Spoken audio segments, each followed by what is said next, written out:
touch that peak, I've been grinding all week. Ain't no stopping me. I ain't getting no sleep till I touch that peak. I've been grinding all week. Ain't no stopping me. Ain't no stopping me. Ain't no stopping me. Ain't no stopping me. I'm hiding of you, so lonely. I'm hiding of you, so lonely.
Touch that peak. I've been grinding all week.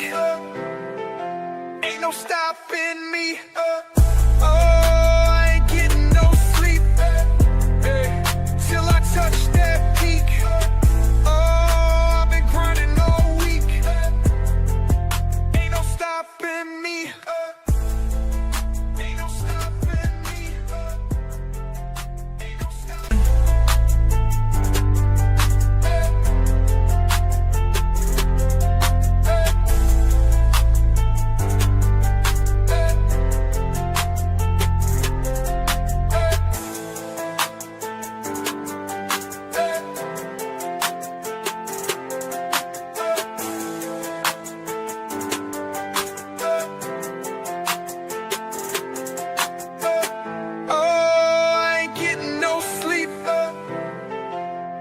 Touch that peak.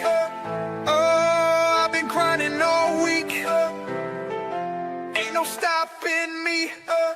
I ain't getting no sleep till I touch that peak. I've been grinding all week. Ain't no stopping me. Ain't no stopping me. Ain't no stopping me.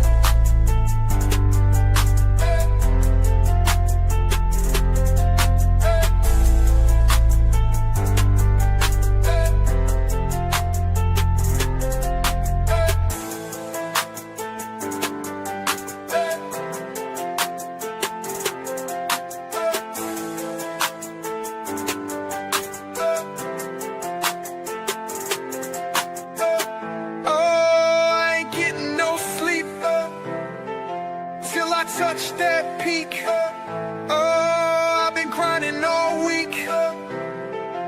Ain't no stopping me. Oh, I ain't getting no sleep.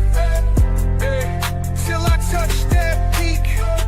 Oh, I've been grinding all week. Ain't no stopping me. Ain't no stopping me. Ain't no stopping me.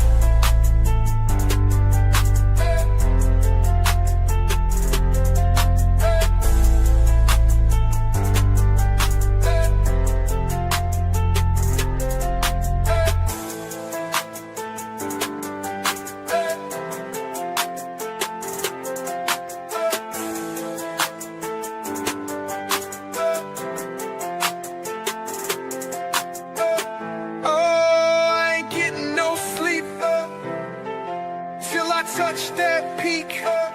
Oh, I've been grinding all week. Ain't no stopping me. Oh, I ain't getting no sleep. Till I touch that peak. Oh, I've been grinding all week. Ain't no stopping me. Ain't no stopping me. Ain't no stopping me.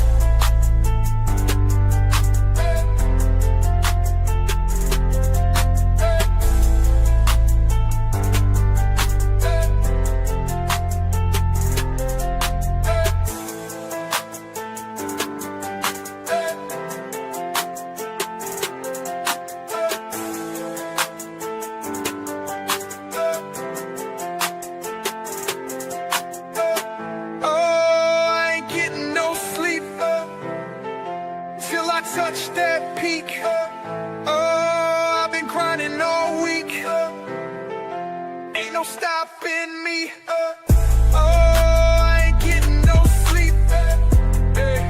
Till I touch that peak. Oh, I've been grinding all week. Ain't no stopping me. Ain't no stopping me.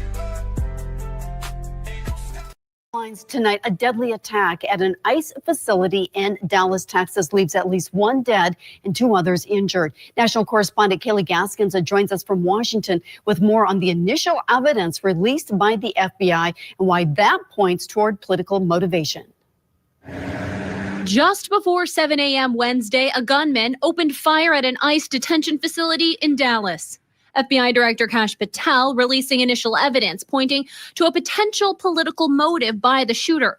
Unspent shell casings engraved with the phrase anti-ICE. This is just the most recent example of this type of attack. It comes as the Center for Strategic and International Studies prepares to release an analysis where they found for the first time in more than 30 years, political violence by the far left has surpassed attacks by the far right.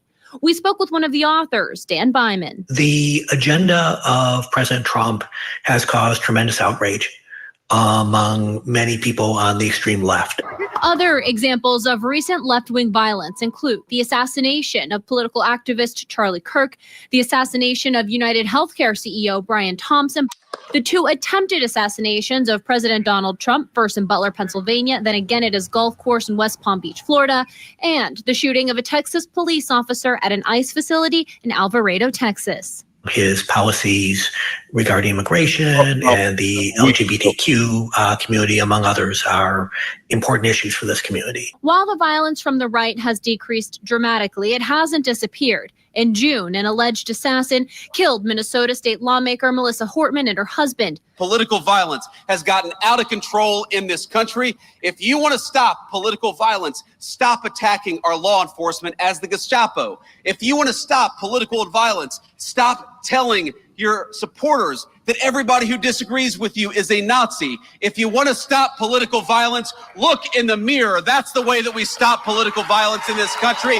and we've got to do it. The recent political violence comes amid an exponential increase in threats against public officials, including local lawmakers, judges, and even members of Congress. Absolutely. Yeah. I mean, it's not always going to come from just one side, right?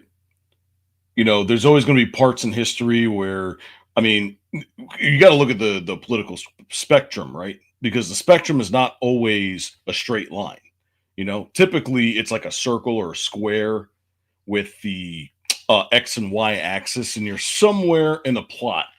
But either way, you can't get rid of it, but you can always minimize it, right? But anyways, ladies and gentlemen, welcome to ROMA Nation. I'm AK, your favorite guy. And tonight, we've got some updates from James O'Keefe and how BlackRock is influencing our country. And we conclude our 3-part series on extremism. Who's to blame? Tonight, we talk about the history of the far left violence. So sit back and relax as ROMA Nation starts now. I'm hiding all you so lonely. I'm hiding all you so lonely.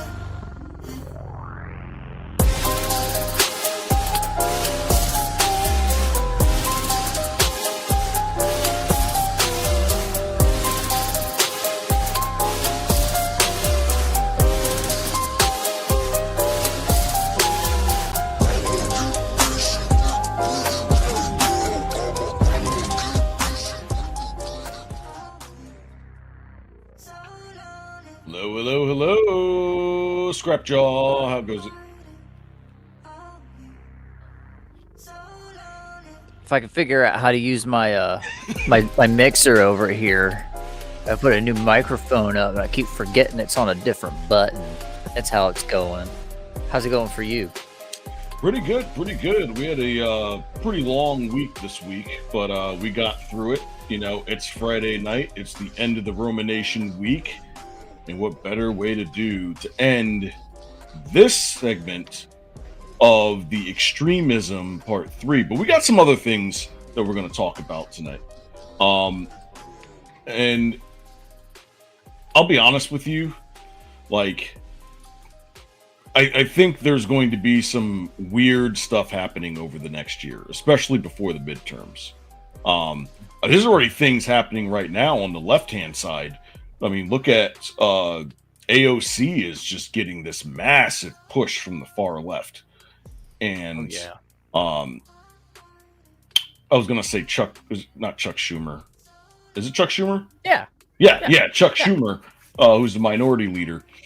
He's on thin ice. I think the ice is broken. He's just on a lifeline right now. I just realized something when you said that. I was like, why is the old white guy the minority leader? Yeah. Come on, Democrats, get it together. Hold on, let me put my headset down this week, and that's hilarious. But those of you that are coming in and joining us on YouTube from Timcast, welcome to ROMA Nation. So just a quick synopsis of what we're talking about tonight. We're going to go over some stuff that James O'Keefe had found under BlackRock, and some stuff that even I found under BlackRock, which some of you guys probably haven't even seen yet. All right, and then we're going to conclude part 3 of 3 on extremism. Who's to blame? All right. So, without further ado, let's rant.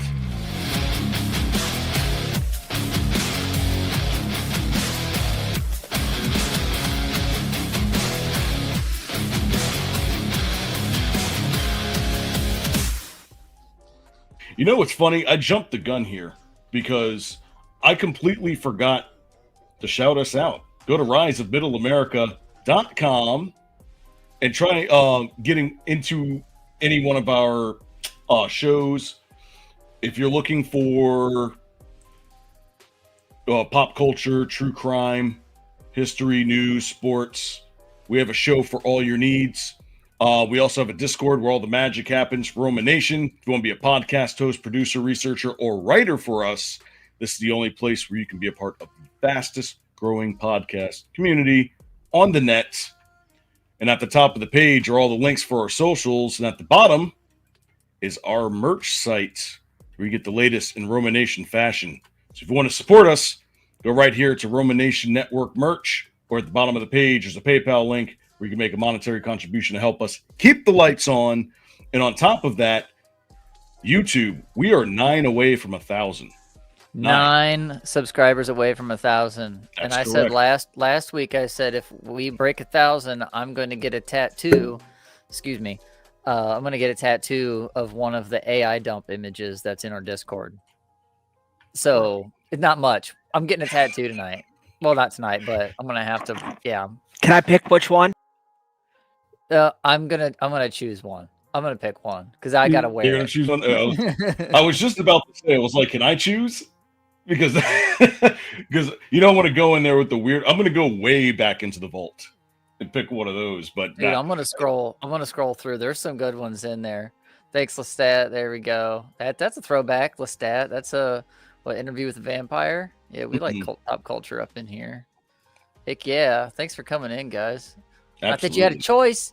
You got raided. We got raided. You got digitally people trafficked from one podcast to the next. How's that?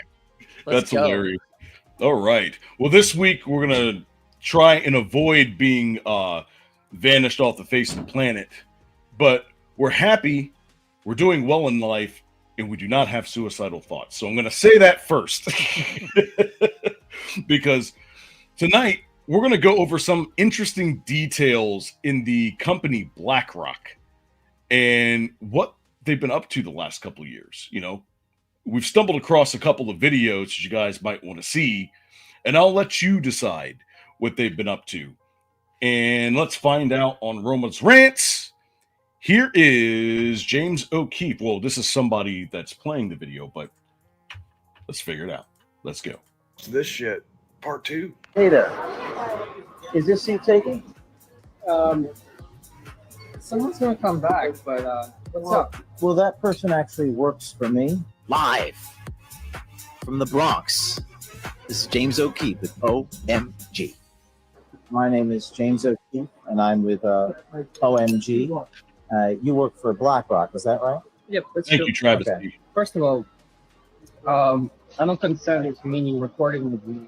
You don't have to. This is New York. It's a one-party I know. state. Right? Yeah, but well, okay. But you asked me some questions, but please don't record me right now.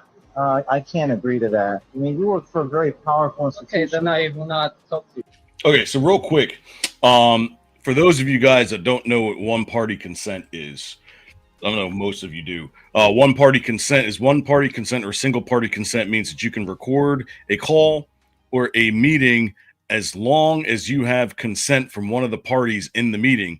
You don't need explicit consent from the other party. Most of the countries in the United States allow one-party consent. And I believe there's a map here somewhere. Let me see if I can find it. There it is. Speaking of consent, I think a bunch of our we have some new consenting members. Hey! And we broke 1,000. Oh, I'm getting the tat. Let's party. Get one. Get the tat. You get the tat. Vashnik has to shave his head the next time we come into ROMA Nation, which is 3 weeks from now. So I can't wait for this. Thank you guys so much. We hit 1,000, and it feeds the algorithm. It helps. Thank you, Baseman. It really does. It really, really does. Thank you guys so much for helping us out. And if you guys didn't know, I will be at both Timcast events next weekend. So I should be at one of the two. Mm-hmm. Yeah, so we'll be out there. But yeah, so consent here, it looks like in the light blue, the one-party consent states are all light blue. The all-party consent states are in the dark blue, and then the mixed consent states, meaning it's probably per city or county or something like that. Yeah. Okay, so Rick Rack says New York State eavesdropping law states that one of the parties in the conversation has to be the one recording and not doing it for somebody else, I believe. So, yeah, that's some other little stipulations in there. We had a conversation about this thing in the Discord. Was it last week? Oh, this phone call is recorded for quality purposes. Yes. Yep. Yes, it is. So last week we were talking about Thank you, Cole. We had a great big conversation about like auditors and First Amendment stuff, and it came down to this. And we were talking about California. California probably has some of the strictest, arguably, when it comes to these kinds of laws because paparazzi. They have paparazzi laws specifically. Like you can't trail somebody, you can't be walking by them. Like you even if you're just out on the street recording. Like if people are having if it's kind of like they're over there for a reason and they're having a conversation by themselves, you can't just like eavesdrop and record them just because it's in a public place. They have laws upon laws for that kind of stuff. Most of the country is single party consent. But yeah, pretty much. I mean, it's not like in California they care. Like they do it anyway. They'll jump off of buildings with parachutes and stuff. Like it's crazy over there. But yeah, so let's go ahead and continue. Well, let's take a look at what you say here. They buy politicians, a big ton of money. You say? Like you can take this big ton of money, and then you can start to buy people. Ukraine is good for business. War is good for business. Ukraine is good for business. You know, right? War is real good for business. How have these guys not figured this out yet? I mean, it's one thing to say, like, I'm going to be devil's advocate. Usually I'm the guy hopping in here like, yeah, these stupid, blah, blah, blah. No, I'm going to play a little devil's advocate. Okay. If I'm having a conversation with you about military industrial complex stuff or pharmaceutical industrial complex or any kind of industrial complex, is that still a true statement? It is. I mean, unfortunately, there are unethical things that are lucrative. I'm just going to put that out there. Let's continue. Boom.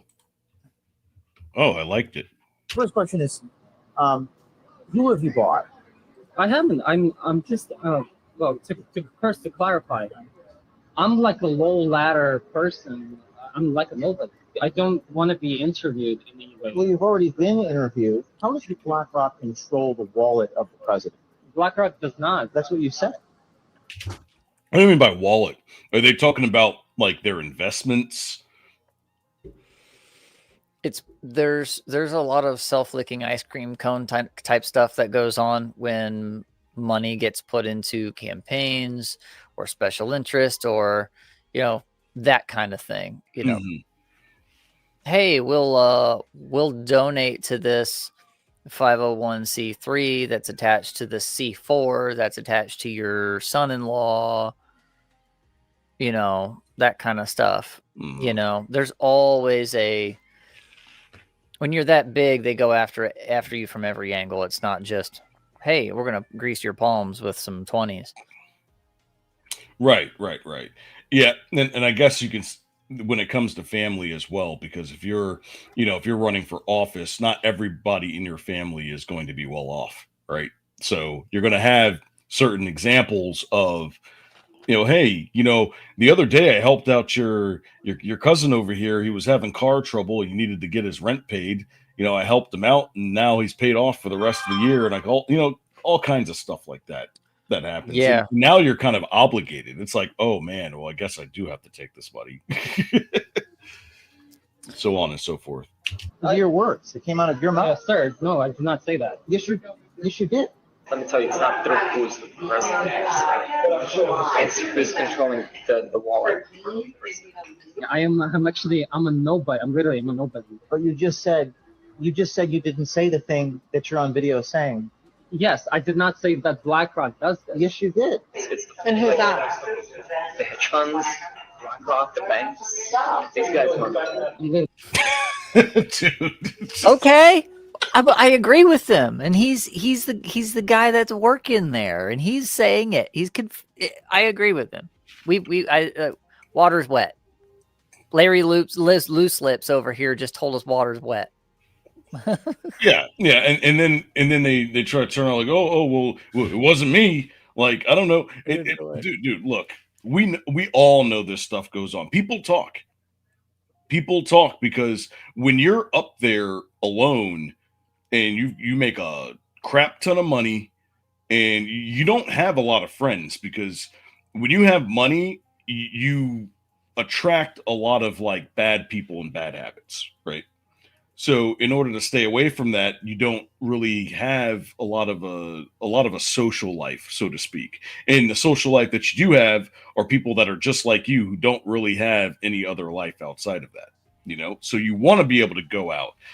Charlotte C says BlackRock's biggest GOP dinners over the last 30 years. Yeah. Yeah. I remember I used to work at a theme park, and there was one night where BlackRock came in and shut down the entire park just so that they can have their families go around and play. And I never seen security guards with M4s, but they had them in the park. Was it like something out of a James Bond flick where they're in like 511s and knee-high tactical boots and those really cheap, stupid vests and whatnot, like an X-Files episode? It was weird. They were all in like black slacks and black t-shirts with vests on. Oh, And the yeah. M4 is just walking around the park. And I'm like, is this even legal? No, this was 20 years ago, so I can't, like, I didn't know. I'm surprised they weren't like, you know, packing MP5s and stuff. That's far enough back. It was still vogue. It was still hip. It had something, because every single one of them had one. And I mean, I had to sign off on some paperwork to where, like, if something happened, like, this theme park was not responsible for it. BlackRock shows up in this. It's our park. We paid them off. If anything breaks, it's paid for. Shut up. If something happens to you, who cares? Our people are having a good time. You know, you basically. That's so weird. No, it truly is. But what's funny is the reason why we're on BlackRock is because somebody sent me something. But I want to show this one first, and I think everybody has already seen this. Remember the BlackRock commercials? You know, where they're going into schools and stuff, and oh yeah, where they do like their educational investment kind of stuff. Yeah. So, do you remember this? Oh yeah. My name is Brian DeLallo. I teach AP and honors. Who's that guy right there in the front? With that very distinct jawline. Mm-hmm. Let me see if I can blow it up a little bit. Who's that kid right there? Economics in Pittsburgh, Pennsylvania. Financial well-being to me is knowing that I can be free to do the things that I love to do. I hope when I retire someday, they say, you know, that guy made this place a special place to come. There he is. Who's that? Who's that crook? Who's that crook right there? Right? Crooks. Thomas Crook. Matthew Crooks. The rooftop kid. Rooftop kid. Well, there's been plenty of those over the past year or so. See, this is the difference between Asians on rooftops and white people on rooftops. Now, most of us have seen this one, right? Well, Jesus Christ. It was a slow. It took More a minute. Koreans, please. More Koreans, please. Oh my goodness. So we most of us have seen that video. But have you guys seen this video? In a BlackRock commercial. Who's that guy? Is that Busey?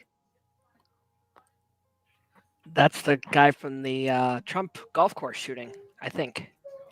Oh, yeah. Yes, sir.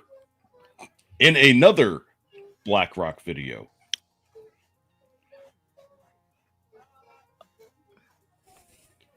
Did I just stump you, Scrap?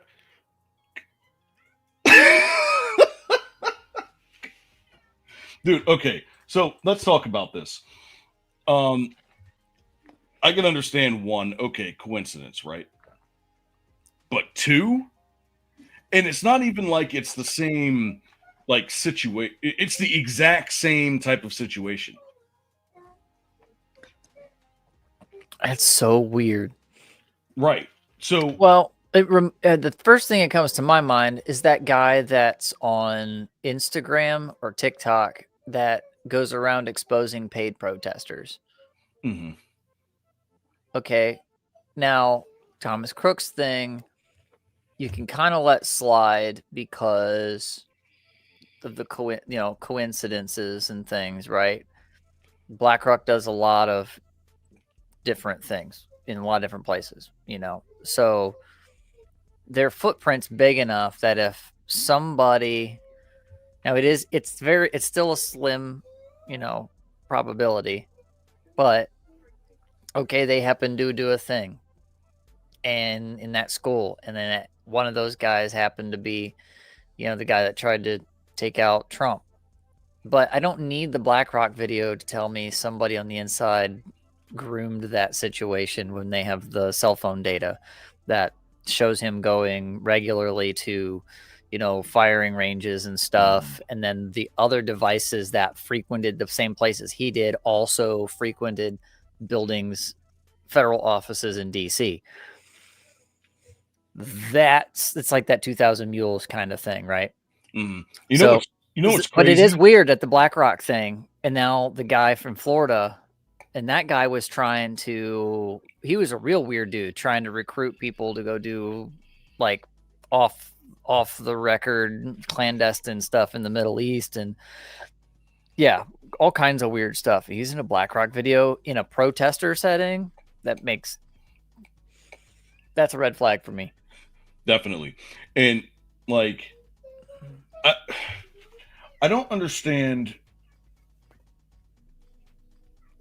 I lost my train of thought. Anyways, so things like this, it makes you not want to trust, companies like this, right? Mm-hmm. Because we all think this. I mean, people on the left and the right both think this, right? It's just like, these big billions, $1 billion companies with trillions of dollars in assets. I mean, if they really wanted to do something terrible, how exactly would you stop them? Because they have more firepower than most countries. Yeah, I mean, I think the last time I heard a stat on BlackRock's asset management pool, they would be like in the top 5 GDP of the world if they were a country. Mm. It's ridiculous. That's a lot of money, and they manage the Vatican. By the way, that's a whole other other ball. Don't tell me we have to do an episode on that now. I think it'd be cool just to do. I think it would be really interesting to do a 3-part on not only the Vatican, mm-hmm. but should do the Vatican. We should do London City and Washington DC, because they are 3 sovereign cities within other countries. I mean, arguably Washington DC is not like completely sovereign, but it's not a state, right? And it has its own laws. Most people don't know about how the city of London works, and most people do know about how the Vatican's its own thing too.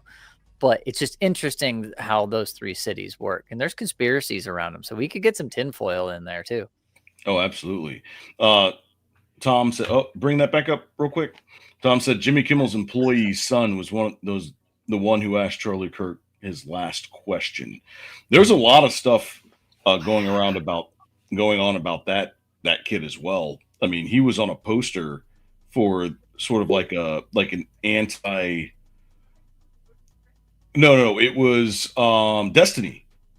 It was, remember, Destiny was going to go around and do the same thing, and that same kid was on his poster. Now, I mean, I'll take that with a grain of salt, because people are just making anything that they can nowadays. But correlation, causation, I mean, that's almost out the window now. I think it's a confluence of things where you have a crossroads of interests, where Jimmy Kimmel's kids are going to I mean, listen to how he talks on his own show, right? They're going to be in that same vein. So they're going to surround themselves with those kinds of people. And so they're probably going to pop up somewhere, you know? Mm-hmm. You know, the celebrity kind of begets celebrity a lot of times, unless, you know, they burn out their family lines or they intentionally go under the radar and they go off into obscurity, right? But, you know, that's how I see a lot of that stuff. But it's kind of interesting to do the 7 degrees of Kevin Bacon with some of these people. And it's getting much easier now, especially with social media and seeing who follows who. Oh, right? Yeah. Because I mean, even on my X account, like I follow people of all across the spectrum because I want to know what the temperature in the room is, right? And I want to see what different people on different sides are saying. You know, and I know that X is, I wouldn't say it's predominantly right, but it does lean to the right. Facebook and Blue Sky lean to the left. You know, so I typically have those up side by side, and I'm watching everything in real time, and I'm able to pretty much get a good idea of what's going on in the moment, even though sometimes things that pop up are a little sketchy. So, but anyways, I thought you guys should know that. I thought you guys should see those videos and see the coincidences that we've been seeing over the past couple of weeks. But we'll keep you updated on that, shall we? All right. Well, let's move on to our next segment, which is this versus that. Left extremism versus right. Thank you, Funk Master. Funk Master with the monster 10 memberships. Let's go. What is up?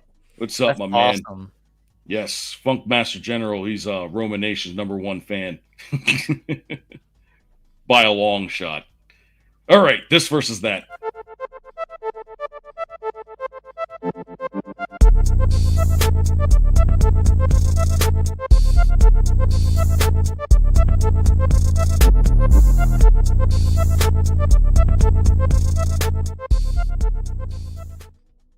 Okay, so last week we did a deep dive on the dark underbelly, the far right extremism, right? So the first week we just said, what is extremism? All right, we defined everything. What was extremism? What is a far left and far right extremist? And what is a far left and far right terrorist, right? And actually went over the definition of that so that we were all clear, all across the board, what it actually meant. We even went over the words, the word fascism and what fascism actually was. And I think you and I did an episode on communism versus fascism, didn't we? I think we did. We did touch on some of that. Yes. Mm-hmm. The main difference being, and this is one of my favorite things when we get in our conversations about like World War II or like old history stuff.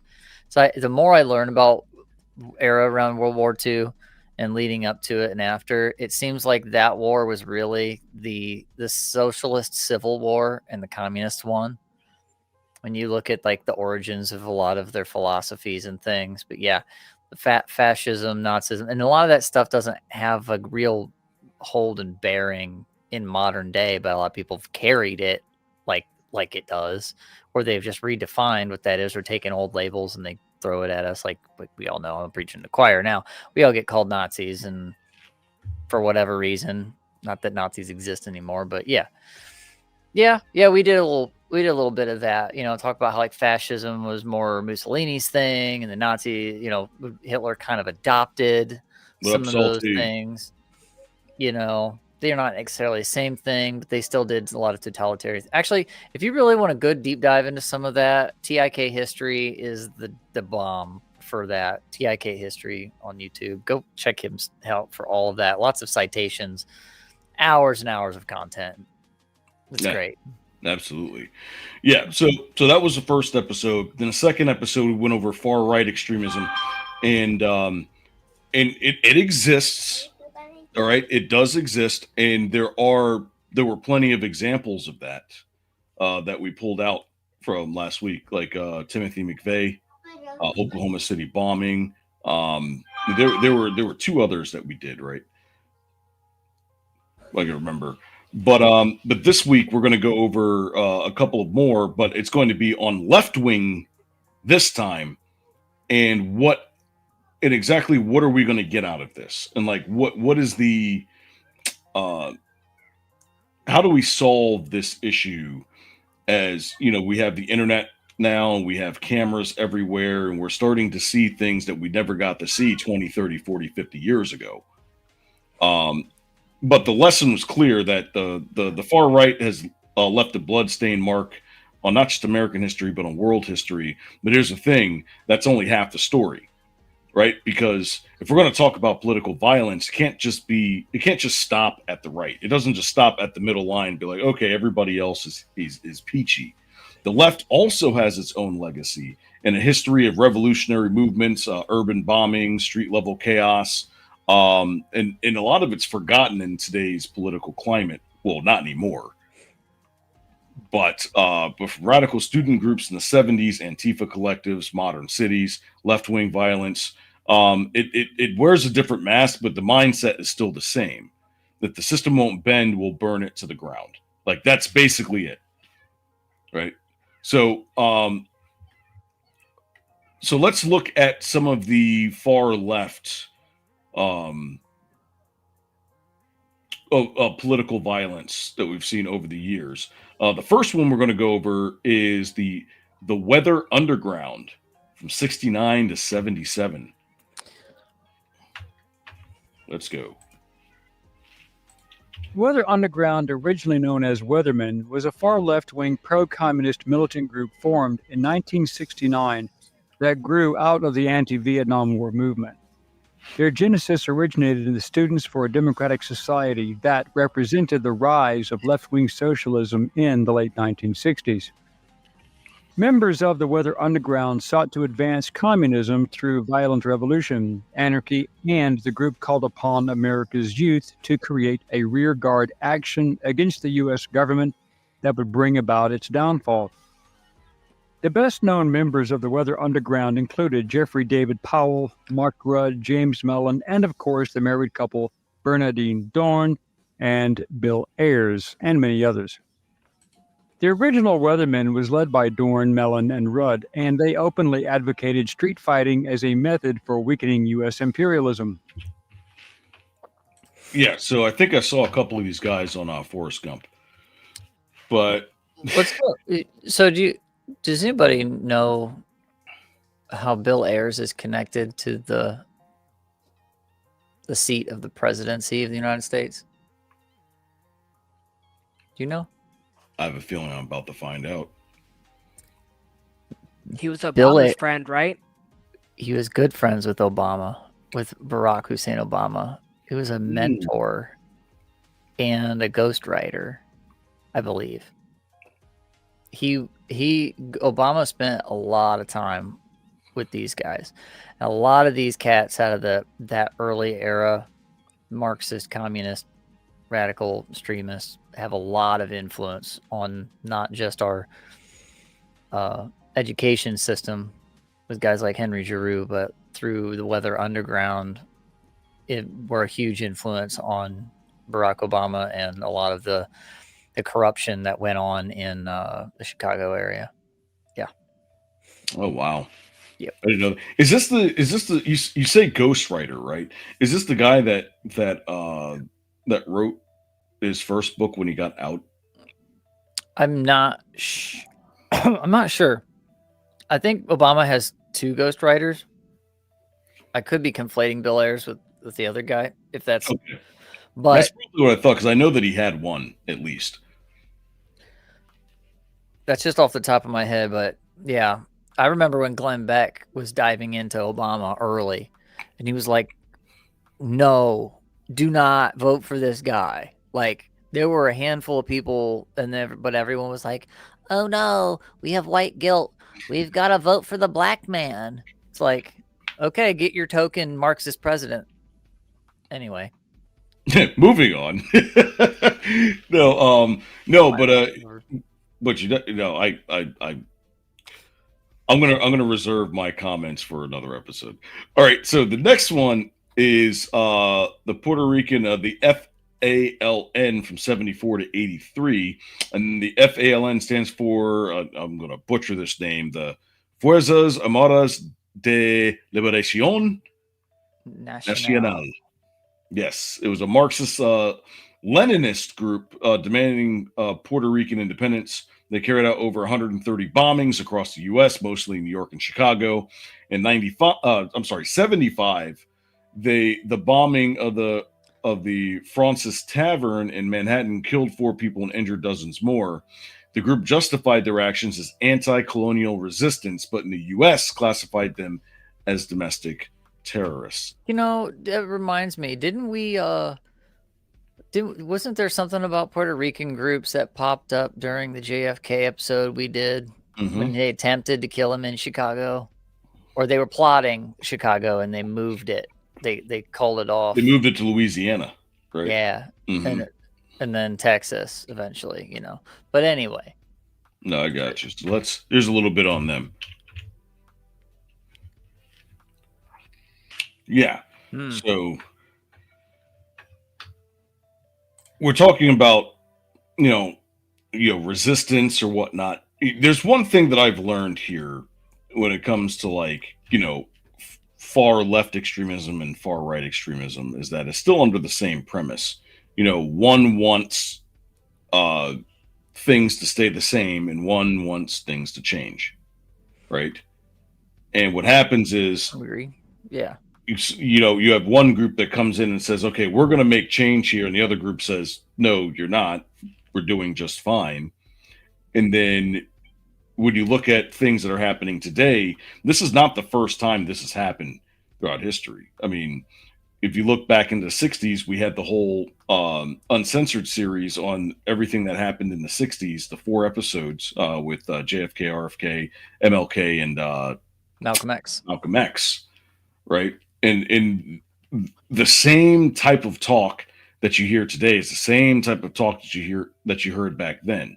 Now, I can understand why back then that they wanted this radical change because, you're getting off of, less than 100 years from a civil war.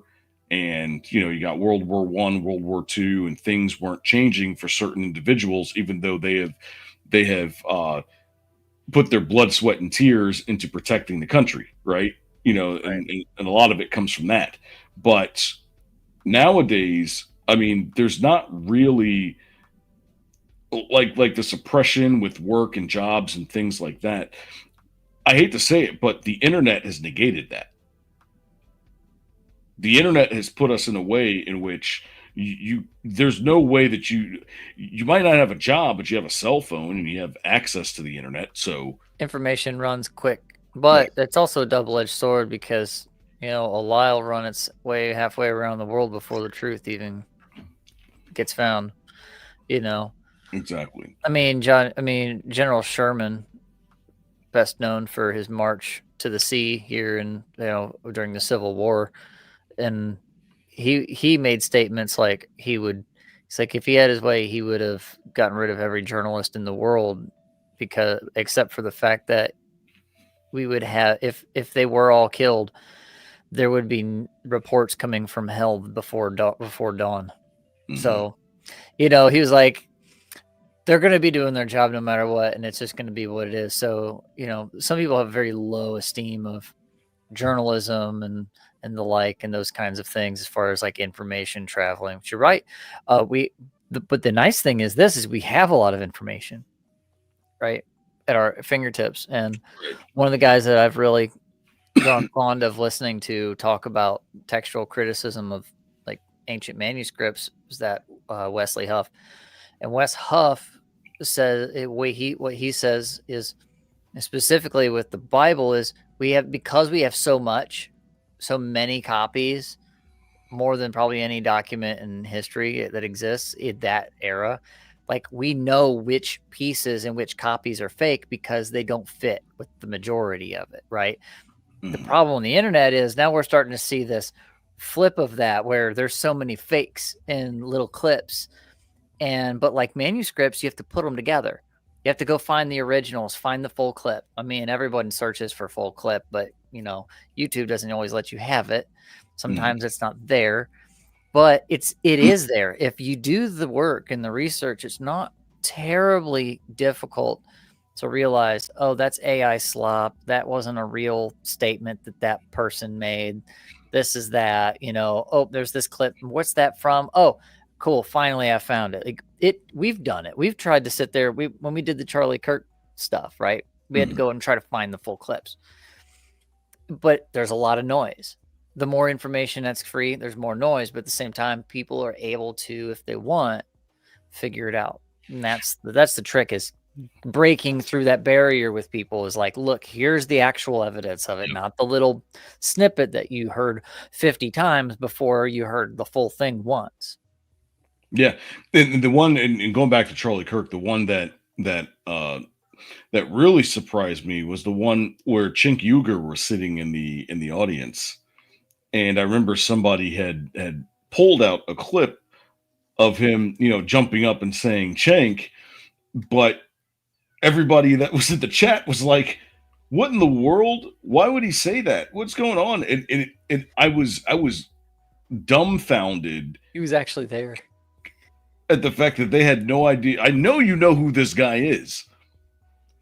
If you don't know Charlie Kirk, or if you do know Charlie Kirk, you do know who Cenk Uygur is. Right. You have to. There's no way you don't know who both of those people are. But somehow, I mean, either they're being willfully ignorant or just simply don't care. But what do we got? They all know. They just lie. Well, yeah, that's what I was saying. But yeah, so now we're going to move on into the modern era, right? The street level leftist violence.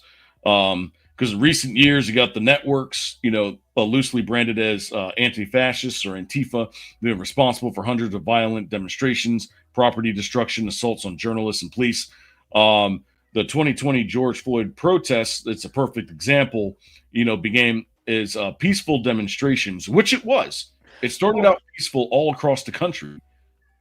You know what though? You skipped a whole lot of the 90s.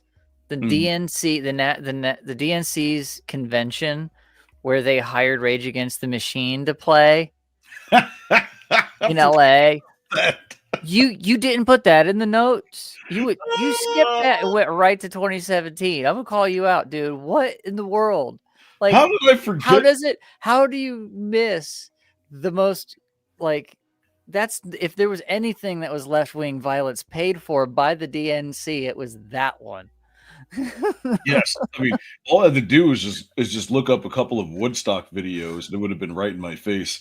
Oh, but yes, I'm sorry, but like, and Rage Against the Machine. I'm sorry, Scrap. Okay, now let's bring it forward. Left, now we can come. Right. I couldn't help myself. No, I figured. Yeah, then we got the federal buildings in Portland, Seattle. Law enforcement officers injured. Some people died. Remember the woman that was hit in the head with the aluminum bottle, and it made her change her mind. Yeah, that was funny. But Department of Homeland Security and the FBI classify these incidents as domestic violent extremism, and often anarchist inspired. Right, because a lot of anarchists don't have much, and they're able to hide in the shadows for a very long time, and especially when you have a judicial system that keeps allowing them to get out and do their thing. Right. And anarchists kind of span the moral landscape, right? You have the ones that are real black pilled about everything. They want to see everything burned to the ground, blah, blah, blah. They don't care. They have the chaotic evil. Then you have the other end of them, where we have one of our friends that's a very practical anarchist. He's like, I'm going to do and advocate for things politically that are going to be beneficial to myself and my family and things. And so he's technically a conservative, but he's an anarchist. Practically, for practical reasons, he's voting with Republicans because he's got wife, kids, family stuff going on, so, but his philosophy is, well, if that all goes to hell a handbasket and the government's crap, well, I know what I'm going to do. I'm going to go use my connections and my things to go survive. And a lot of more intelligent anarchists are that way.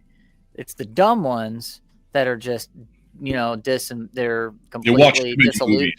Yeah, they're disillusioned from society, but then again, like that's its own little corner that it involves not just, anarchists, but it can be left wingers, it can be right wingers.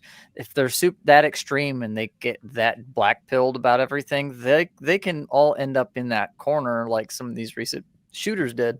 The manifestos, they talk about, Columbine and that kind of stuff, and they glorify those things. And that specific corner doesn't really have a political home. It's the bottom of the downward spiral, that where they get there and they all seem to come to that one conclusion. Well, we'll just all burn it down, but depending on which direction they came from, they get labeled left wing or right wing or blah, blah, blah, whatever. Mm-hmm. So yeah. And these Marxists, we're talking left wing, right? That's Marxism. And even Marx made comments about violence being necessary at a certain point. Towards the end of it, it's like, we're just going to do that. There was what was the guy's name that came from Russia? Oh, not the I could see his face, but he brought like this communist playbook, and there's a whole hour or so of him doing this talking about all the different things that the leftists would do. And Bezmenov, that's it, Yuri Bezmenov, producer. So Yuri Bezmenov, and I think there was another one. There was him, and there's another guy. But basically, all these things that we've been seeing with like these fires that are breaking out, there's suspicion that the California fires were set by left wingers, by extremists, by environmental extremists. That's a whole other kind. I thought they caught the guy. Did they? Yeah. They caught the guy for the Palisade fires. Nice. Yeah, they caught him 3 days ago. So that playbook is for setting fires to things, is for these communists to be able to take the emergency services and get them so wrapped up in fighting fires or doing this and doing that they can do other things. They can go in and do violence and whatever, and they can attack and do things. And it's literally to cause as much chaos and burn it to the ground. It's one of their final stages of things. And so right now what we're seeing, as this violence wraps up, you got more and more people that are like, all right, I'll go set something on fire. I'll go do this. I'll go do that, blah, blah, blah, and there was a munitions plant that just got, somehow it exploded here in the United States. And it's the only, from what I understand from our guys inside in the Discord, it's the only manufacturing facility for military grade C4 in the country. It's the one that makes all of that. Oh, Salty says in Nashville. There you go. Hey, Salty. Good to see you, bub. Yeah, Salty's been hanging out here for a bit. Yeah, so I'm not saying that was done by lefties, but it's a very good possibility. Simon says. Now, a lot of people defend Antifa by saying, they're truly fighting fascism. But the uncomfortable truth is that when you use violence to silence your political opposition, destroying property and attacking civilians or standing on rooftops, so to speak, that is fascism just wearing a different color, right? So hold on. I got to address something I just saw in the chat. So everyone in America is a communist or a fascist. Such false premises. No, that's not what we say. That's not what we're saying. We made that distinction early on. The thing about it is we're talking about the extremes. We're talking about the margins. And the margins. This is extremism. We're talking about extremism. Mm-hmm. The middle of the bell curve is not being represented necessarily here unless absolutely necessary. We're not speaking in absolutes right now. We're just in a subject matter, just for context. Right. And if you didn't watch our last episode on right wing extremism, you should check it out after this episode, and then you'll get an idea of why we're speaking on this in this context right now. Because if you watched all 3 episodes, then everything would kind of make sense. All right. So I found a guy. I don't know if you know who he is, but his name is Dad Saves America. Yeah, you sent me a couple of vids of his. Yeah. I like this stuff. So he does I don't know if he was a former leftist or if he still is a leftist, just calling them out, but he does a really good idea of explaining this stuff. Now, forgive me, guys, this is a very long video, so I'm going to try to do the least amount of stops as possible, but I want to get through it. There's going to be at least 30 minutes worth of dialogue that he talks about, and I think it's important for everybody to listen to how he breaks down the different types of extremism, why we have extremism, and then the history on how we got here, because he does a very good job of explaining it. So without further ado, let's check him out. Democratic Party, the party left me. People within the DNC say I left the Democratic Party, but I feel like the Democratic Party left me. Let's get this straight. It's not me who's changed. It's the left. Hey there, friends, fans, and foes of Dad Saves America. John Popola here. And I thought I would take this Friday to talk about, well, the differences between the left and right, and specifically how they're changing and how we should think about it. Because, frankly, it's really unsettling times. And I think there's a lot of people who see themselves in the center, increasingly unsure of where they sit. What's up, Swamp Mouse? Some of you may have seen this meme. That subscribe button.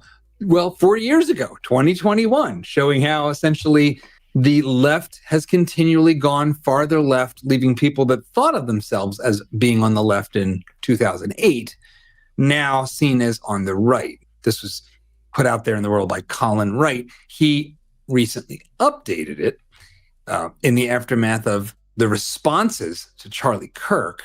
And I don't think this is an unfair update. So you see now in 2025, it's gotten a little more disturbing. And just for even more context from Colin, I saw pull that back. His girlfriend that captured a sentiment that I have seen a lot Pull out that there. back. I have I wanna seen see that chart online again. and That was too quick. I think we got to see that chart again. Here, put us to the side. What is that? What was the 2025? Oh shoot! I didn't see the guy on the floor, in the left. Oh man. Oh, you're still muted there. I got you. Unless you can unmute yourself. There we go. Okay. Yeah. No. And so he's showing, and these are memes that they're putting out there right now, right? But this is the reality, because 10 years ago, I was definitely on the left. And this was during not Biden, but Obama's presidency, right? But I was at the tail end, because there was a lot of things that I didn't really understand, and I felt like I was being left behind, but I didn't know why. Today, now I understand why.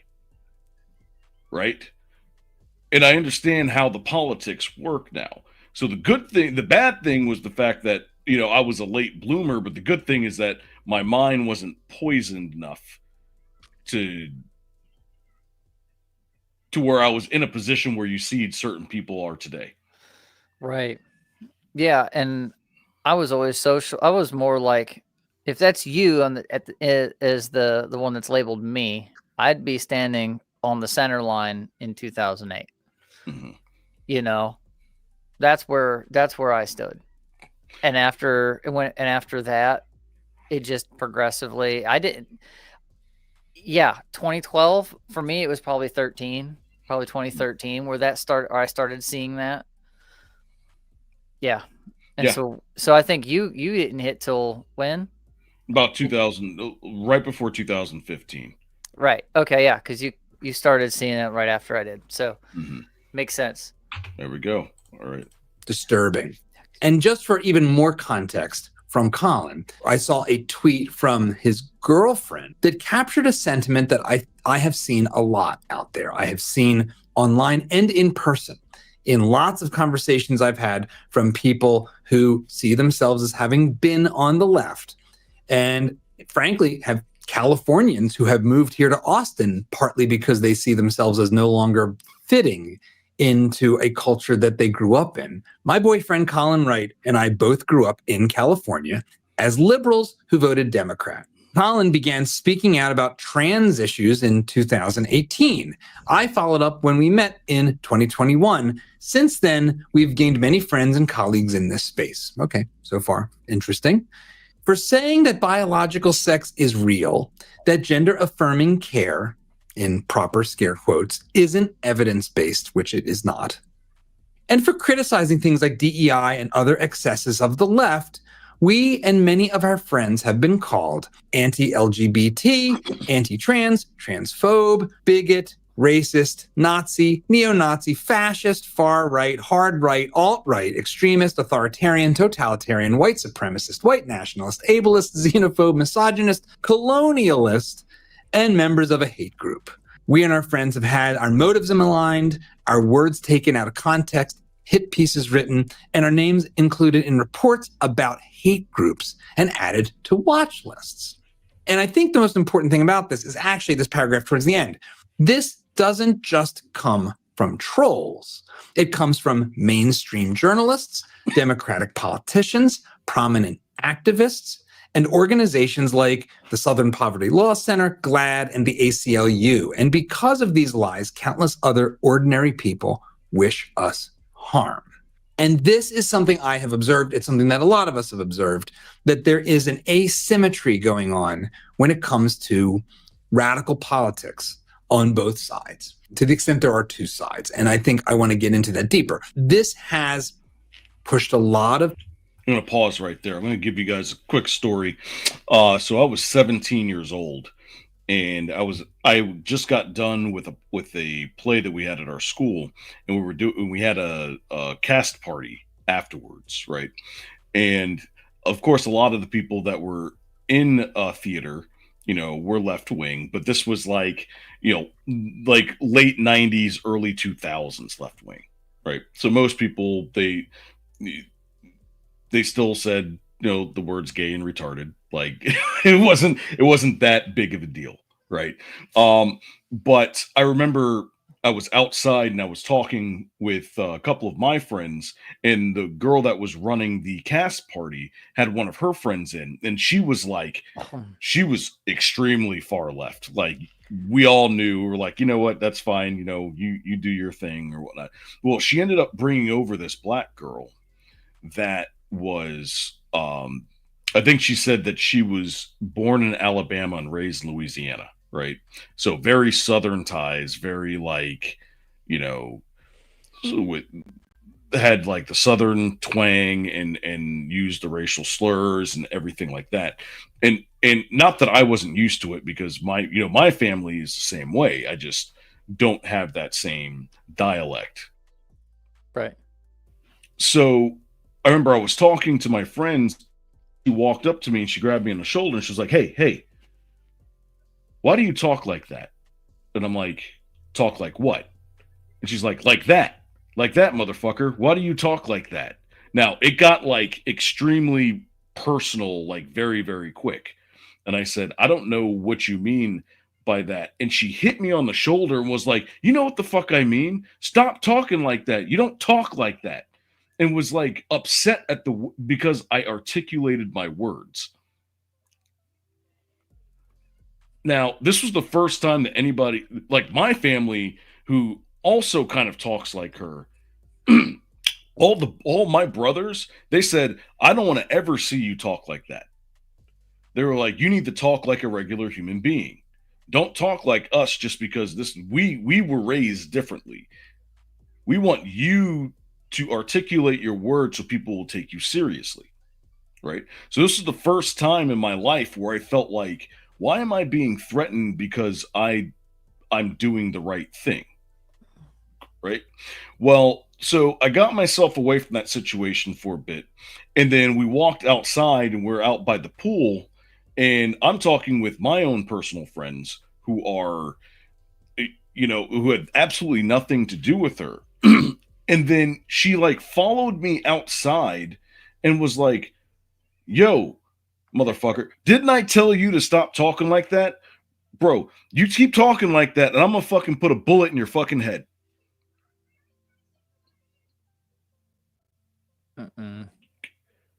Now, everybody at the party was like, whoa, like this is not, even as leftists, they were like, okay, this is way too extreme. Who is this person? She had to get her out of there, right? And I ended up just going home. But the reality is that trying to do the right thing, I was called something different. Like, why do I talk that way? Why do I speak like I'm white? Why do I, that kind of rhetoric? And it's like, well, why do you speak? What if I said, why do you speak the way that you do? Nobody's going to take you seriously. She probably would have killed me. But the reality is, it was the way that what I saw back then and what I see now is the exact same thing. Yeah. Which is, do what we want you to do. It's not about what I want. It's about what I want you to do. Or it's about what I don't want you to do. Going into your personal space and trying to control like the mechanisms of your mind. And they're willing to go as far as threatening your life in order to get their way. Anyways, that's my story. Yeah. No, it's a thing where I've not had to be that extreme on my end, but I've had people that I grew up with that are my own flesh and blood just say, you know what? Take me off your friends list. Just because I made a really bad like dad joke about trans people one day. And it was just like, oh, we can't use the word tranny anymore.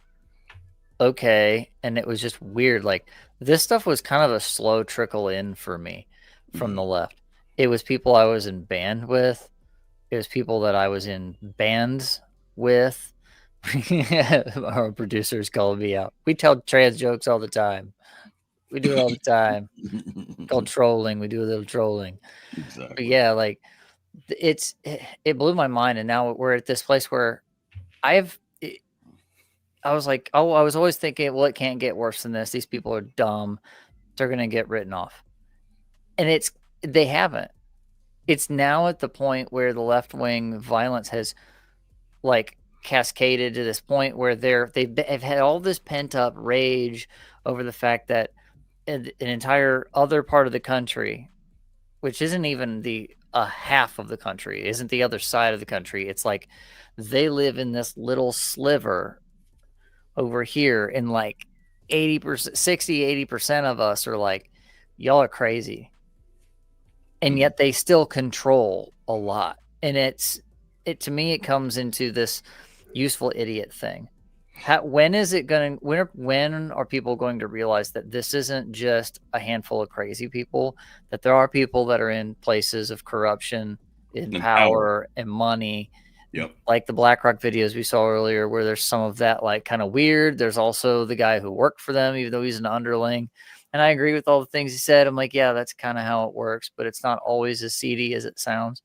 But, thing is, the mindset, the philosophy, the religiosity. Communism is not an economic system. It's a religious system. Go read Marx, Ontology of Man. It's Gnostic. It's anti-materialist. It's burn it all to the ground. It's a constant revolutionary cycle. That's why this stuff happens every generation, because the Marxists, I wouldn't say just Marxist, but whatever that is, whatever that lie is that says that people buy, that says, well, this whole thing is corrupt no matter what it is, I have to burn it down.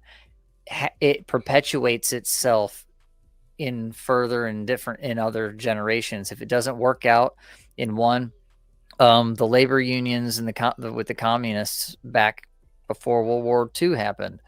What happened there was people actually, like when the labor unions came in, they were able to collectively negotiate for better wages and working conditions, and they got all the things they asked for because the people who owned all the manufacturing facilities needed people to work for them, and the people who were not willing to work for that crap anymore.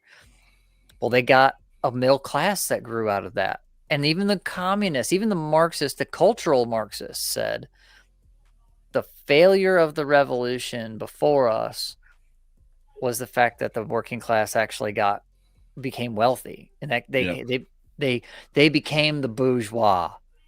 They blamed that. And so instead of trying to go and attack them again, because that wouldn't look good, they moved into a cultural Marxism, into identity politics. They went from classism to identity politics. And that's where you get, there's a whole line of these guys, the W.E.B. Du Bois, he was founder of the NAACP. Yep. He eventually was so Marxist at the NAACP, he was like, you guys aren't Marxist enough. I'm leaving. And he went back to Africa, ended up in prison, I think, at one point. But he was educated in Prussian Germany pre-World War II. And you look up pictures of him, he's all done up in the Prussian, garb and everything, all of it, the way he dressed. But he went to Africa and he did the Pan-African thing, Marxism for Africa, basically, right? So like this stuff perpetuates itself everywhere. Henry Giroux, I mentioned earlier. Well, his guy that got him going was out of South America. It was Paulo Freire, right? Like, so, and Paulo Freire was in Brazil. He got exiled to Ecuador. Why? Because he did such terrible things to the Brazilian economic or educational system. Henry Giroux came here and brought it here. These guys literally come in from everywhere like flies and lay maggots. Yep, that's the mindset that produces this kind of left-wing violence is very different from what you would call right-wing violence, because right-wing violence is like little pockets that are all their own little thing, and they want to be themselves and be supreme in their own little world. Whereas Marxism and the left is like a Borg that just assimilates. Oh, you're having problems over there. Let's get on your little bandwagon for the kind of oppression you're on. Let's appropriate your oppression for our own cause. BLM. Yeah, for homophobia right. And homophobia or transphobia, whatever it is. Transphobia, Islamophobia, which then that's the weirdest one that we should. I could go on a whole other rant about the Islamophobia and how the left is now creating a power vacuum for right wing. Technically, Islamism and jihadism is a right wing because it's a traditional type of religious thing, and it's piggybacking itself off of what the left is doing right now. And so we're having all kinds of issues. We got people who used to see themselves as being liberal into the arms of the Republican Party and the broader movement of conservatives and right of center people, of which I would consider myself a member. There's another meme that kind of like highlights this, I think, in a way that's useful, that in 2024, the Democrats won the election. Elon, Tulsi, Donald Trump, and RFK, all former Democrats. They are not alone. This is a common occurrence in recent political times. People say, well, you left the Democratic Party. The party left me. People within the DNC say I left the Democratic Party, but I feel like the Democratic Party left me. This is not the party of John F. Kennedy. It's not the party of Robert Kennedy. Yes, they did leave him. They left him twice, by the way. Once when he tried to debate Biden, and they were like, bye. And then the second time when Biden knew he wasn't going to run again, and they didn't have a convention, and they just plopped a specific someone in and said, okay, well, we're just going to run with that. I think that was the biggest mistake, because you didn't just screw over RFK Jr., you screwed over all of your Democratic constituents by doing so. This straight. It's not. But go ahead. No lies detected. Nope. Me who's changed. It's the left.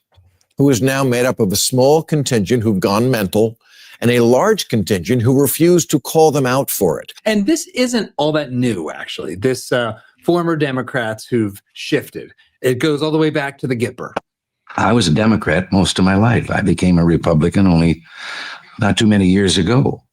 And I had the pleasure of telling some of those people that are saying the Republican Party ought to broaden its base the other day that when I switched parties, I didn't do it because the two parties were alike. I did it because they were different. There are big differences in our culture. Those differences do seem to be widening. But the other thing that is shifting is what political types call the Overton window, what is considered acceptable. If you see it as acceptable to kill political opponents, that is a very big shift in the Overton window. Well, what is the Overton window? The Overton window is actually named after this guy, Joseph Overton, who was a policy wonk at the Michigan-based free market think tank, the Mackinac Center, which I've actually done a lot of work with. They're a great organization. They are dealing with a lot up there in Michigan the past couple of years. But he basically noted that if you wanted to see policy change, if you wanted to see the government shift and the public shift, you had to see your things that you want move within the window of what is considered acceptable, sensible, popular, broadly accepted. This is the Overton window. Things that are outside of it are unthinkable or radical in either direction. A kind of sidecar idea here is the notion of the median voter, and that, the person in the middle who's not sure which way to go, they end up having outsized power in our politics because however they swing, so goes the outcomes of That's me. our elections and our public policies. And when it comes to the broader landscape, things have shifted a lot. It's hard to think about how much they've shifted without looking back. And looking back as a Gen Xer to what I like to call the peak of Western civilization, the 1990s. This was the Democratic president delivering one of many messages that sounded quite a bit like this and quite a bit like a Republican today. Growing up in the South, I learned values: hard work, family, faith, responsibility, concern for others. It's time to restore the dignity of work in America. That's why I've offered a plan to get this economy moving again and to create good jobs. And we must break the cycle of welfare dependency. We need to provide more education and training in childcare and medical services. But then we must insist that when people can work, they must work. I want to end welfare as we know it and restore dignity and self-esteem to every American. Now, that wouldn't have sounded crazy in the prior times. In fact, that doesn't sound a whole lot different than Lyndon Baines Johnson in the speeches he gave in the aftermath of the Great Society. But today, that sounds like a radical right-wing fascist by our current standards, by our standards of this meme. Let's just go back to the beginning here, because think about the things he's saying and how they land today in our politics. Growing up in the South, I learned values. Hey, I learned values. Now, it is Bill Clinton. So his values in practice and on a personal level, not great. But he is projecting. If you know, you know. What he thinks the majority of the voters wanted to hear, even if he didn't live these things. Hard work, family, faith, responsibility. Hard work, family, faith, personal responsibility. That was just table stakes. That was table stakes in our politics. This is part of why trafficking. For those of us who are a little bit older, and I'm not that old, I'm not yet 50, but for those of us who are on the older side, our politics today feel kind of crazy because as we were coming of age, this was considered the left. And there was a shared set of values that were very broadly shared about what is good, what is true, what is beautiful. Family, faith, personal responsibility, loving your country, being patriotic. This was stuff that only the fringes rejected. And that's no longer true. And that is something that I think we're having to grapple with. Now, things have gotten very complicated, though. And I think it's worth going back and looking at where this idea of left and right came from in the first place, because the history is really useful and really telling. And it's surprising the ways that it sort of manifests then and now. What is left and right? Where did this come from? Why do these directions align the way they do? How did this get popular? Well, it all goes back to the French Revolution. And basically, those sitting on the right of the General Assembly were in favor of essentially the status quo, of tradition, of the existing hierarchies, including the role of the clergy, the monarchy. They didn't want radical change. They were traditionalists. They were in power as well, in a sense. Seated to the left, the lesser position, seated to the right hand is considered the more honored position, were those that wanted radical change, the ones that wanted to see a more egalitarian society emerge. And I think this cartoon from the time speaks to that. These are the three estates. The guy on the bottom is the common person, and resting atop are the aristocrats and the clerics, who are riding the common man to their benefit and his detriment. And so out of that comes the French Revolution. The thing that's so interesting about the French Revolution. All right. So now he's going in about the French Revolution. I think this is where the first time where we start to see extremism on the left side, because everything has always been traditional, right? I mean, you can go back to the Dark Ages, you can go back to the cross, you can go back even before then, right? Yeah, the modern notion of left and right didn't begin until you get into when you hit about the French Revolution, because this is the time of what they call the Enlightenment. It's just a little bit past the Dark Ages. Mm-hmm. So a lot of what happened was a reaction to the Holy Roman Empire under the papacy, which really the power ended under Napoleon. But what Napoleon put in wasn't much better in France. And so eventually you have this revolution that wants to throw off monarchy, throw off religion. They literally throw off everything. That's why we have metric. The metric system that we have today is because of the French Revolution. They made 10 base 10 systems for not only measurement, but for time, for the weeks, days, the years, all kinds of things. The only thing we have left of it is what we know as metric, because it's easy to do conversions with moving a decimal point when it comes to that kind of thing. But you have a lot of this godless, anti-religious, anti-traditional rhetoric because you have the Reformation happening parallel, right? Mm-hmm. Reformation's happened and is still happening all the way up through the French Revolution and all of that. But you have then that split where you have ones reforming the traditional through, like your Martin Luther, your Tyndales, and all these other guys who some of them were martyred and killed even by England. And then on the other hand, you have a split that's going off in the atheist kind of non-traditional what you would call left. What we would call right wing is the reformers. The left wing would be the progressives, right? Some people want to stay traditional. Some people want to do away with that. Yeah, exactly. Is that its rallying cry sounds quite American, and in fact is inspired in part by the American Revolution, because you got to remember the French were actually coming to our aid in our fight against the British, and that was liberty, equality, and fraternity. This was the rallying cry of the French Revolution: liberty, equality, and fraternity. That sounds a lot like life, liberty, and the pursuit of happiness. It's not the same. Fraternity is more like solidarity, and that sort of already points us towards an interesting shift. But when you think about what was happening then and how our founding fathers were reacting to it, I think it tells us a lot about sort of the underlying DNA of the left versus the right. So the left wanted radical change, and they got it. But before we get to how they got it, now they got it good and hard, how did our founding fathers think about this? Well, on one side were people who were quite concerned. You could call these the early right-wingers, even though they were all radical revolutionaries, having led the revolution against Britain.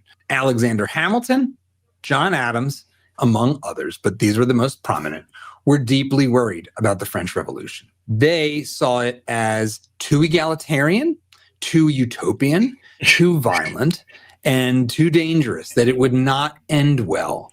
And in fact, when you think about the differences between the French Revolution, which was a domestic overthrow of the government itself, and an attempt to remake the society. Whoops, that was wrong. And the American Revolution, which was broadly about throwing off the shackles of a distant power to preserve the existing society and to allow it to continue to flourish. Already, these aren't the same kind of thing.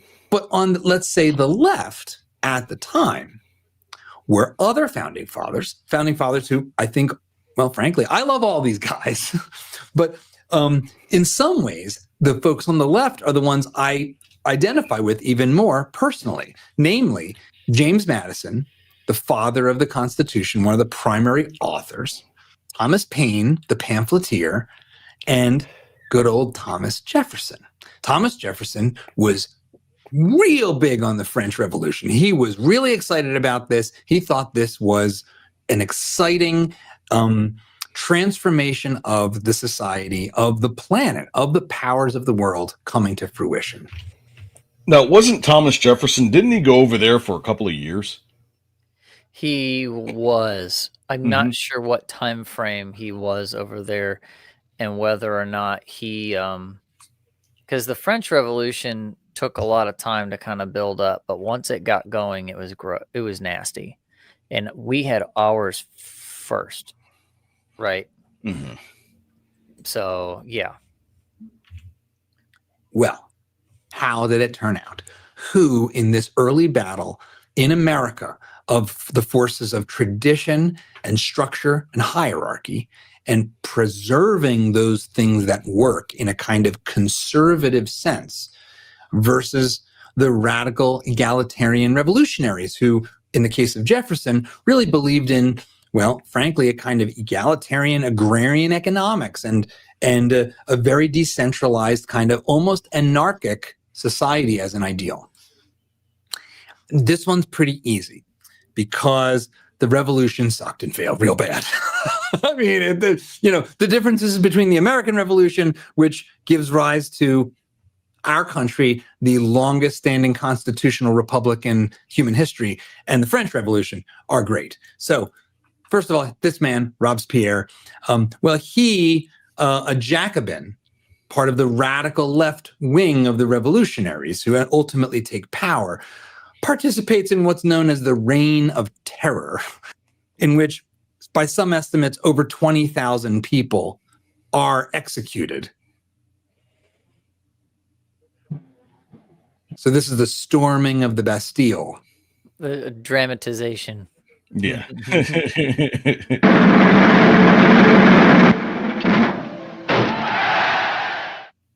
Cheering for your political opponent's execution is not new for the left. Right. That's a low blow, but I'm sorry, it's the facts. He's not wrong, people. He's not wrong. He's not wrong. Just the facts. This is what came of the French Revolution. I want to just sort of run through a quick play-by-play because, Frank... I promise, guys, it's about 10 more minutes of this and we'll wrap up. It was fun to revisit this stuff as an adult, having not really studied it since high school. So think about this for a minute. This is in only 15 years. Basically, from 1789 to 92, the revolution begins and the monarchy in France falls.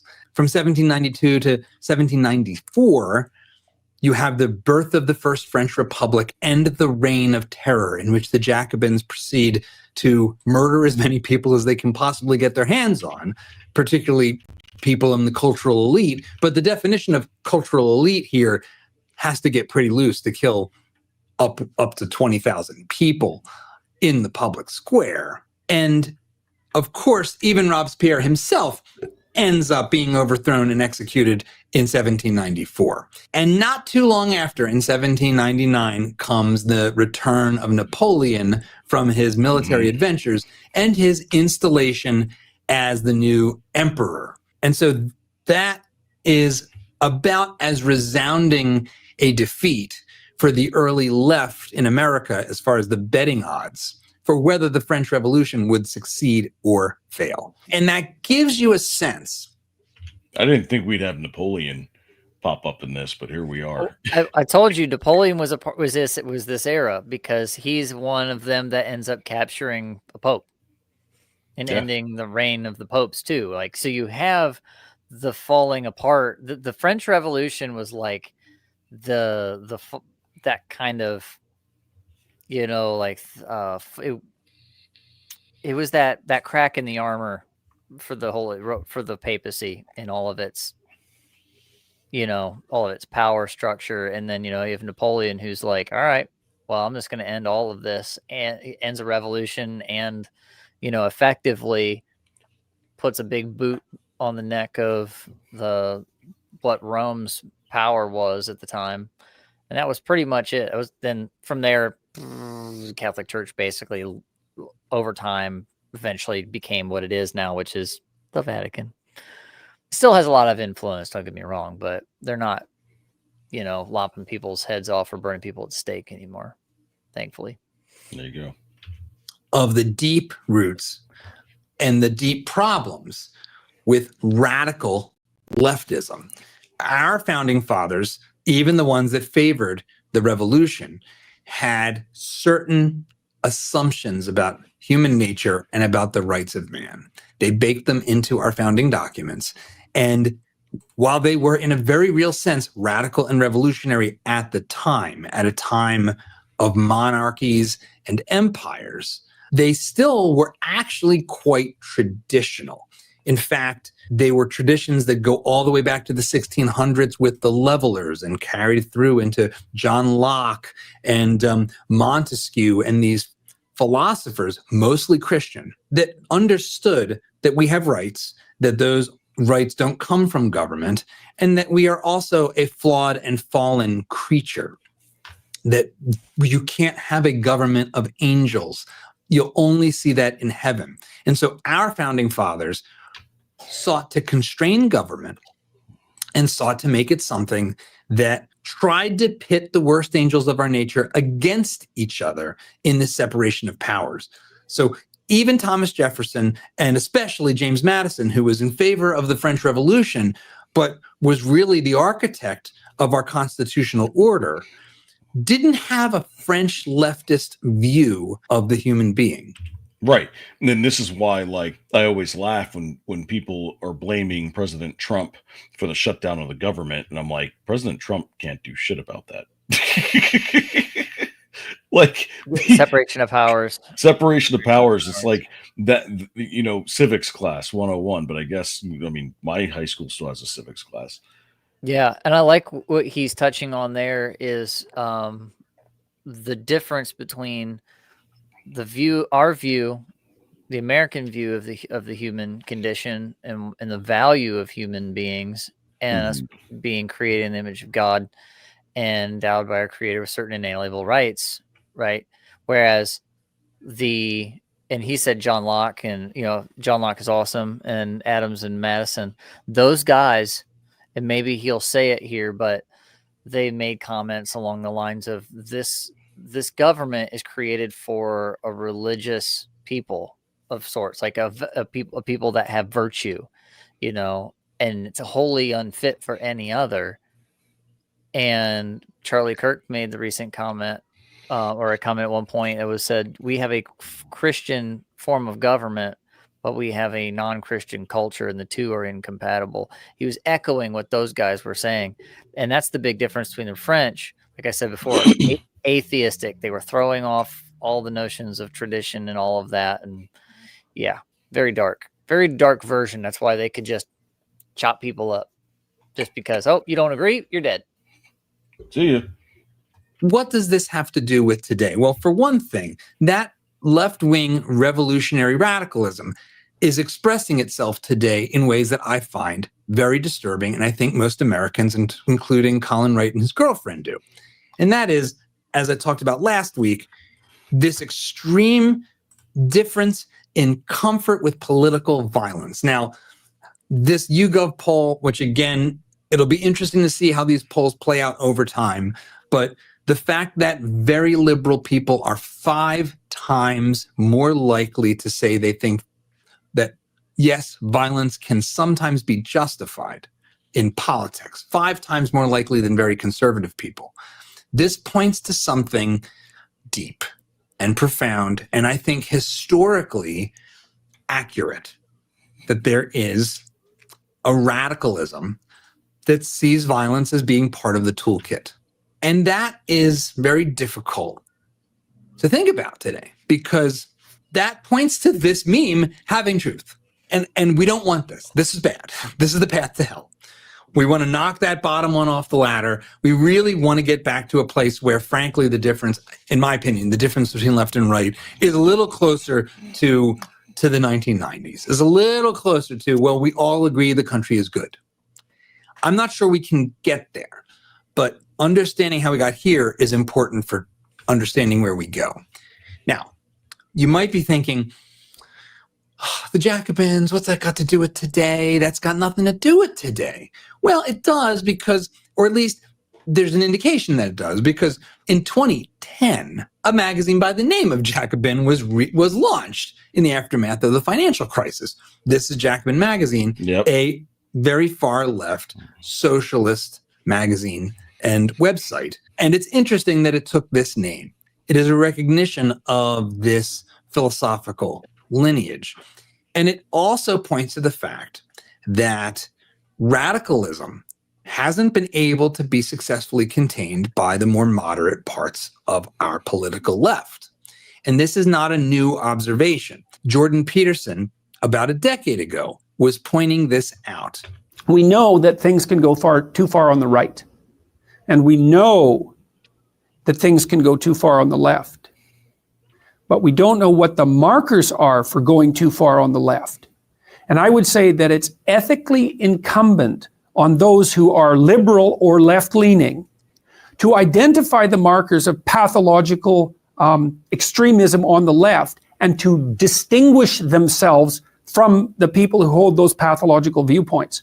And I don't see that that's being done. But it is definitely the case that you can go too far on the left, and it's definitely the case that we don't know where to draw the line. And that's a big problem.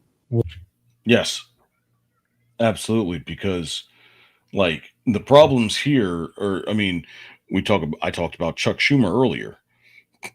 He's out of the game. Like, he's on his way out. Right? I mean, if he got another 6 years, he probably wouldn't survive the next 6 years. I think the saddest thing is to watch a politician go into sunset mode. Mm-hmm. Like, I mean, to knowing what we know about Joe Biden now, and I even said it while he was president, all of my criticisms of him and his, cognitive ability. Yeah, his whole term was sunset mode. Yeah, I felt bad for him. I made comments before. It's like, somebody needs to be blowing up the phones at the local agency and area agency of aging or whatever. Call in elder abuse at 1600 Pennsylvania Ave, because that guy was not there for it. He thought he was a senator some days. Some days he called his wife his sister or something.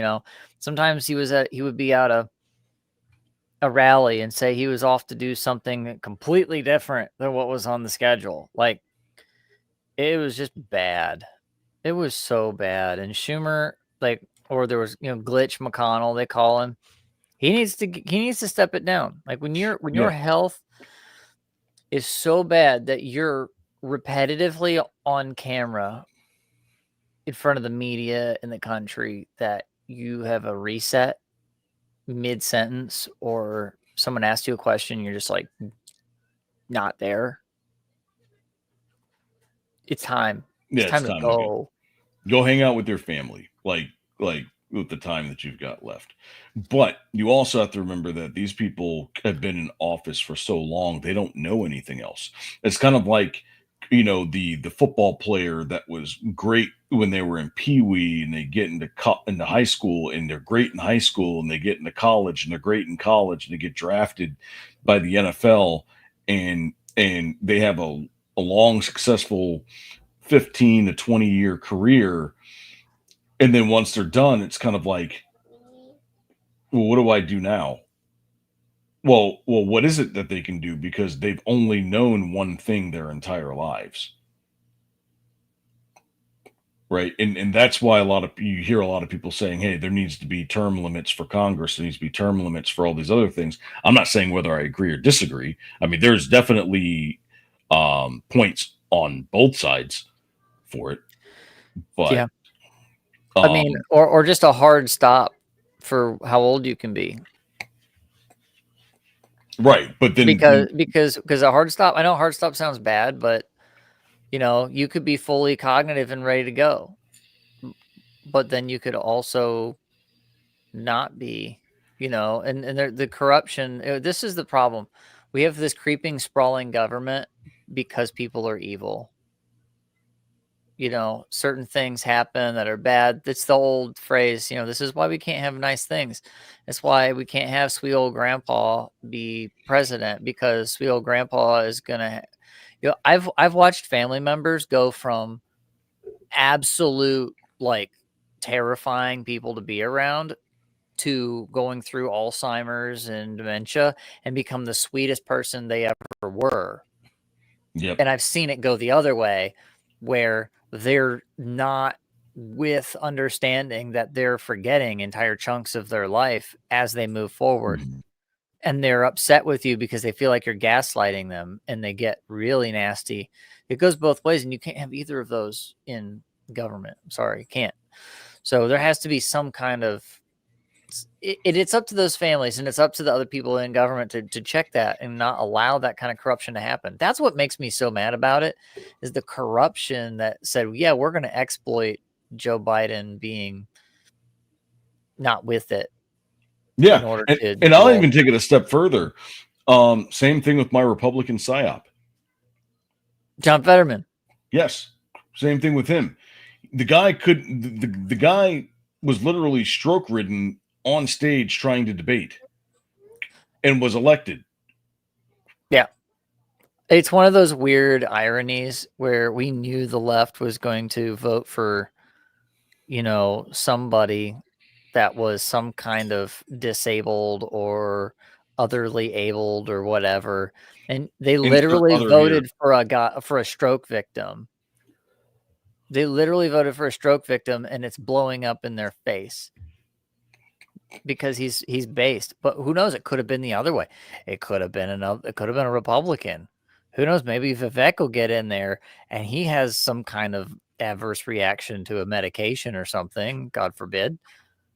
And he goes completely. No, don't do it. Nah. No. President John Fetterman. No. I mean, that would be the most ironic takes in all of human history, but somebody needs to go out there and take the sea shanty song and redo it with Fetterman. The Fetterman come and do a whole AI music video to it. That's a challenge. Maybe that's what I'll do. I'll get John. Somebody in the audience do that, and I'll pay anything up to $5. Actually, you need to talk to Slick about that. He's made some bangers on Suno or one of them lately. Yeah. Anyway. Yeah. But to close this out, I mean, it's clear that there is there is that underlying faction of far left that has captured the left. And there's a lot of people on the left that won't do anything about it because they know that if they don't, they'll either one, become a statistic, or two, they're just going to grab that center line and keep pulling it towards the left. Now, eventually, it's going to fall apart, and it has to, because at some point, you're just going to have too many people against you. And that's what we're starting to see now. And I think a lot of the turning points were the big headlines that we saw, right? Well, first it was January 6th, right? And, you know, the way that the left portrayed January 6th back then, I'm not talking about what we know now. It's about what we knew back then versus, you know, 3 years down the road. And then Tucker Carlson decides to pull out all the evidence. And then it was like, this wasn't even like a mistake. This was like a blatant lie. Hey, Congress, where's all that information that you have? Oh, it's all of a sudden gone. Oh, I see what's going on here. And I think that was a wake-up call to America. And then, of course, there were the 34 felonies. And then you had, you know, the Thomas Crooks that we talked about earlier today, the 2 assassination attempts, which technically was a headshot. Then you've got, you know, just the language that the left is using. And I think a lot of that has to do with the fact that Trump is not a politician, right? So he says things in ways that aren't political like because he's not one. But he can get away with it because he hasn't changed his personality. He's been exactly the same when it's president. He's been exactly the same when he's running for president. He's been exactly the same when he had his shows. He's been exactly the same when he does movies, when he did back in the 80s, when he basically built the New York skyline. Like, or the 90s when he was, you know, on WWF, WCW stuff. Exactly. Throwing chairs at Ric Flair. He's been exactly the same person. So for people to come out and be like, "Oh, I'm so shocked that he did this," it's like he's been doing this for 50 years. What did you expect? He's been saying the same things for as long as he's been saying the same things. I mean, he's been known for taking out full page ads when he's not a fan of what the government's doing. Exactly. Do you think black people hated him in the 70s and 80s? No, they did not. They loved him. Dude, they wrote like if his level of success was the thing that was being written about as far as when people would compare themselves to wealth in those songs, in those raps, in that culture. And you see it now, like there's a handful of What the hell is going on in our chat right now? I have no idea what's going on in our chat right now. Come on, Charlie. I made a friend. Anyways, go ahead, Scrap. I'm done. You're done? I'm done. They win the internet tonight. That's it. All right. That's this.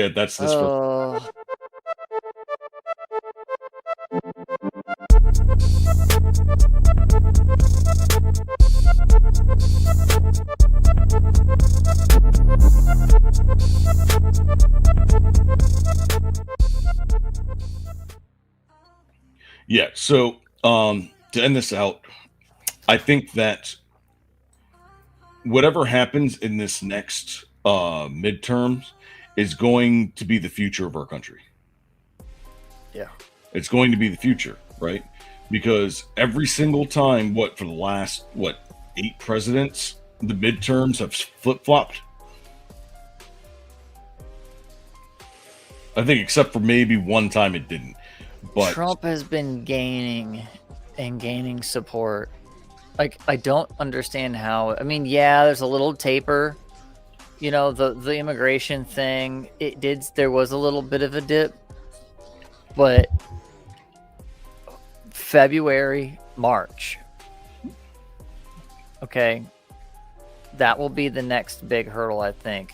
Unless some other major tragedy happens between now and the holidays, and then, because once we get into wintertime and gets cold, you're not going to see a lot of stuff happening in northern areas. It's going to stay south. It's going to stay like, you know, from Florida to California, that kind of stuff for the most part. But when the temporary protected status is up for people like the Haitians and whatnot, ICE is going to start deporting them. At least they should. You know, if they don't keep up with what they're currently doing, what the Trump administration's doing, middle America is going to not be happy. And that will be the determining factor of the midterms. If Trump does not follow through in the spring, then the fall may be just that. The fall. So he's got to keep momentum. He's got to maintain it for the rest of us, not just taking care of the big cities. Big cities are important. Don't get me wrong. They kind of are, as much as we like to bag on them for just being these massive consumers of everything and producers of nothing, except bad thought and thought policing. But, you know, there are people that are there, that live there, that are conservatives, that want to live peaceable lives. There are people that live in poverty, that want to get out of poverty. And the fact of the matter is, the kind of corruption that's importing massive amounts of people into those towns is not helping with any of that. Exactly. You know, so the gangs that are here are like, let's get rid of these guys that are here. They're not, I'd rather deal with, it's one of the things I said early on with the whole, when some of my lefty friends were like, oh, they're all these they're Nazi, whatever, blah, blah, blah. And it's like, you know what? I'd rather deal with our Nazis, our bad guys in our country than the bad guys from other people's countries, okay? And I still stand by that. Send these MS-13, Tren de Agua, whatever, send them all back. Send them all back across the southern border to whatever country they came from, and then secure that border. Like, make that border secure like any other country in the world that secures their borders when this kind of stuff happens. Yes. That's where I'm at. And also, secure that subscribe button and hit riseofmiddleamerica.com. We've got a myriad of shows for all of your needs. Pop culture, true crime, history, news, sports, you name it. We got a show for you every single day of the week. Now, we're actually off the next 2 weeks because I'll be at the Timcast events the next 2 weeks. I know Scrap will be there next week. And hopefully you guys will see us on stage as well. And we get some good questions in. Or maybe if we like last time where we were sitting behind whoever was with the mic, just sipping beers. Hey, Scrap, since I'm not going, I need you to ask Myron Gaines how I, as a right-leaning transsexual, get a girlfriend. How am I going to ask that in the first person? You're a smart man. You'll figure it That's going to be... We do a little trolling. I'm totally videotaping this. We'll figure it out. Myron Gaines, he's like 6'5". Jesus Christ, he's tall. Bro. Yeah, I have a selfie with him. I look like a freaking midget. Yeah, he's massive. He's a big dude. But yeah, anyways, like, comment, and subscribe. Hit that notification button. Thank you guys so much. Thank you for all of you. Look at this. Over 1,000 people stuck around to the end of the show. We appreciate y'all. Yeah, we definitely appreciate you guys. We got over 1,000, so which means that now we're going to get much more reach on YouTube. And we just got to work on that Rumble thing. We're almost there. Trendy Agua. Trendy Agua? Is that like... Is that like when a new brand of canned and bottled water comes out? Trendy Agua. I got the new Trendy Agua. I got some here. I don't know what it is. It's whatever Powerades thing is. It says 0 sugar, and I was like, it better not have artificial, because I can always taste the artificials, and it doesn't. It just tastes like water with a little pineapple flavor. Hi, It's Mom. not hateful. This is not sponsored, by the way. But you know what? Who is the sponsor of this podcast is us. So subscribe and like. Go to riseofmiddleamerica.com. Go to the Go check out our merch, guys. All of you. Merch. Go to the merch. You're going to love the merch we've got down there. We've got way more merch coming soon. So like, comment, subscribe. Thank you very much. And we will see you guys soon. Good night, See you guys. next week. Bye. Peace.